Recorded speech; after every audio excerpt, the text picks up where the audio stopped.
వివిధ రాష్ట్ర ప్రభుత్వాలు పరిశ్రమలు ఏర్పాటు చేయాలనుకున్న వాళ్ళకి ఏ రేట్లోని భూములు ఇస్తున్నాయో ఒకసారి చూస్తే ఇక్కడ ఏపీ, కర్ణాటకలోని, తెలంగాణలో లెక్కలు చూద్దాం. ఏపీ, కర్ణాటకలోని పరిశ్రమలకు భూములు ఏ విధంగా వస్తుందంటే ఏపీలోని లిఫ్ట్ పాలసీ ప్రకారం ఎకరా 99 పైసలకి ఇస్తుంది అక్కడ ప్రభుత్వం. బెంగళూరు రూరల్లోని సోంపుర ఏరియాలోని ఎకరం 1,85,00,000 నుంచి 2 కోట్ల మధ్య ఉందన్నమాట బెంగళూరులోని. ఇది కొత్తగా ఎవరైనా పరిశ్రమలు పెట్టాలనుకుంటే. అలాగే బెంగళూరుకి 60 కిలోమీటర్ దూరంలో ఉన్న అవ్వెరహల్లిలోని ఎకరం ధర 1,50,00,000 దాకా ఉంది.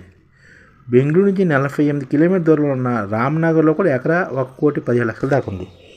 బెంగళూరు నుంచి 65 కిలోమీటర్ దూరంలో ఉన్న కోలార్లో ఎకరం ధర 1,75,00,000 దాకా ఉంది. బెంగళూరు నుంచి 30 కిలోమీటర్ దూరంలో నరసాపురంలో ఎకరం 2 కోట్ల దాకా ఉందన్నమాట. ఈ విధంగా అక్కడ ఎవరైనా పరిశీలన పెట్టాలనుకుంటే ఈ రేట్లకి ఇస్తున్నాయి కర్ణాటక ప్రభుత్వం. ఈ ఆంధ్రప్రదేశ్లో అయితే 99 పైసలకి ఇస్తుంది. ఇక తెలంగాణ లెక్కలకు వస్తే హైటెక్ సిటీ మాదాపూర్ లేఅవుట్లో ఎవరైనా పరిశీలన పెట్టాలనుకుంటే ఆ ఎకరాన్ని 65 కోట్లు ఇవ్వాలన్నమాట. నానగరం కూడా ఫైనాన్స్ డిస్ట్రిక్ట్లో ఎకరం ధర 62 కోట్ల దాకా ఉంది. గచ్చిబౌలి ఇండస్ట్రియల్ పార్క్లో 62 కోట్ల దాకా ఉంది. మనకొండ ఐటీ పార్క్లో 52 కోట్ల దాకా ఉంది.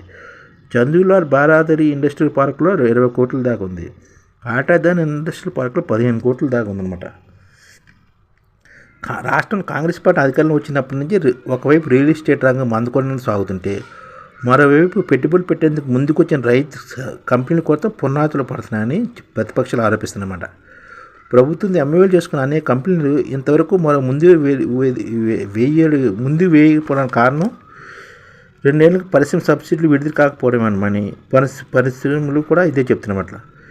వీటిలో కేంద్ర సెమికాన్ కంపెనీ రాష్ట్రం పెట్టుబడులు పెట్టేందుకు ముందుకు వచ్చినప్పటికీ గుజరాత్ ప్రభుత్వం ఎక్కువ ప్రోత్సాహాలు ఇవ్వడంతో అక్కడ తరలిపోయిందనమాట.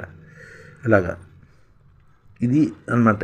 అంటే కేంద్ర సెమికాన్ కంపెనీ రాష్ట్రంలోని తెలంగాణలో పెట్టుబడి పెట్టడానికి వచ్చింది, కానీ గుజరాత్ తరలిపోయిందనమాట ఆ కంపెనీ. అలాగే వరంగల్ తదితర జోన్ పరిధిలో 170 ఇండస్ట్రియల్ పార్కుల్లో భూమి ధరలు కూడా పెంచాలనుకుంటున్నారు. అలాగే శంషాబాదు, సైబరాబాదు, పటాన్ చెరువు, యాదాద్రి, మేడ్చల్, కరీంనగర్, నిజామాబాదు వీటిల్లో కూడాను ఇండస్ట్రియల్ పార్కుల్లో కూడా రేట్లు పెంచాలనుకుంటున్నారు అన్నమాట. ఈ విధంగా భూమి ఇప్పుడు గద్వాల్లోని హైదరాబాద్ నుంచి 200 కిలోమీటర్ దూరంలో ఉన్న గద్వాల్లోని ఎకరం భూమి 1 కోటి ఉండగా రంగారెడ్డి జిల్లాలో ఆదిపట్ల 5 కోట్లుగా ఉందన్నమాట. సీతారాంపూర్లో చంద్రహల్లిలో 3 కోట్లు ఉంది. పటాన్ చెరువులో 6 కోట్లు ఉంది. రామగుండంలో 4.5 కోట్లు ఉంది. నిజామాబాద్లో 6.5 కోట్లుగా ఉంది. ఇలా ఉందన్నమాట. ఒకవైపు సబ్సిడీ ఇవ్వకపోగా మరోవైపు ధరలు సైతం ఇతర రాష్ట్రాల కన్నా ఎక్కువగా ఉండడంతో పెట్టుబడిదారులు నో ప్రాఫిట్ నో లాస్ పద్ధతిలో పరిశ్రమ భూమికి విక్రయించాలని చెప్తున్నారు. బహిరంగ మార్కెట్ ధరలకు విక్రయిస్తున్న ధరకు పొంతం లేకుండా ఉంటుందని పరిశ్రమ వర్గాలు కూడా చెప్తున్నాను అనమాట. దీని గురించి ఆలోచించుకోవాలి ప్రభుత్వాలు. అది అంటే ఎవరిని విమర్శించడం కాదు, ఉన్న ఈ వివిధ రాష్ట్రాలతో పోలిస్తే చెప్తున్నాను అనమాట. ఈ ఛానల్ ముఖ్య ఉద్దేశం ఏంటంటే మన తెలుగు రాష్ట్రాల్లో 1 కోటి మందికి సంఘటిత రంగాల్లో ఏ విధంగా ఉద్యోగాలు ఇవ్వవచ్చు, కనీస నెల జీతం 30,000 వరకు ఏ విధంగా ఇవ్వవచ్చు, ఏ విధంగా చేస్తే ఉద్యోగాలు సృష్టించబడతాయో వివరిస్తూ ఈ ఛానల్లో వీడియోలు వస్తాయి. అలాంటి వీడియోలు మీకు కావాలంటే మన ఐడిఎఫ్ భాస్కర్ ఛానల్ని సబ్స్క్రైబ్ చేసుకోండి. ఐడిఎఫ్ అంటే ఇండియన్ డెవలప్మెంట్ ఫోర్స్.